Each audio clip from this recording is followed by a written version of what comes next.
Salut les cathos, aujourd'hui nous sommes le 3 mars et nous fêtons Sainte Cunégonde. Sainte Cunégonde fut élevée par ses nobles parents dans les sentiments d'une tendre piété. Mariée à Saint Henri, roi de Bavière et plus tard empereur, elle avait résolu avec ce prince, avant la célébration du mariage, de vivre dans une continence parfaite. Les deux époux tinrent leurs promesses et n'eurent pour but de leur union que de se porter mutuellement à la perfection. Cunégonde se montra la mère des pauvres, et comme elle s'était interdit les amusements de la cour, elle trouvait de quoi soulager les malheureux, ériger des évêchés, fonder des monastères et orner les églises.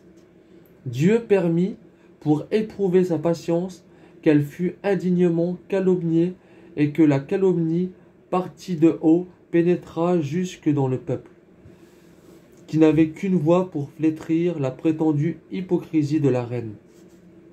Henri, connaissant la vertu de son épouse, repoussa d'abord ses rapports avec indignation, mais la perfidie des ennemis de Cunégonde finit par le convaincre, et il en vint à mépriser sa sainte épouse et à ne lui plus adresser la parole.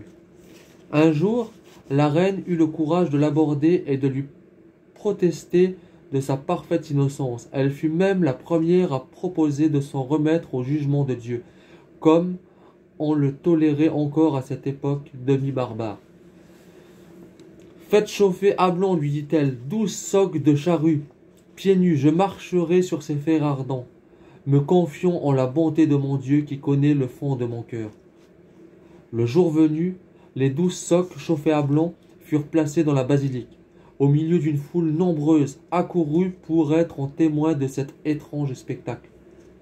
La reine allait s'avancer sur ce pavé brûlant quand Henri lui dit « Je crois à votre innocence. Je vous en prie, ne persistez pas dans votre projet. » Mais Cunégonde voulait la preuve complète. « Plus ce fait est terrible, plus mon innocence éclatera, dit-elle. Levant donc les yeux au ciel, elle s'avança pieds nus sur les fers rouges en disant « Seigneur mon Dieu, protégez votre humble servante. » Quand elle fut arrivée au 12e, elle y resta debout comme sur un trône d'honneur.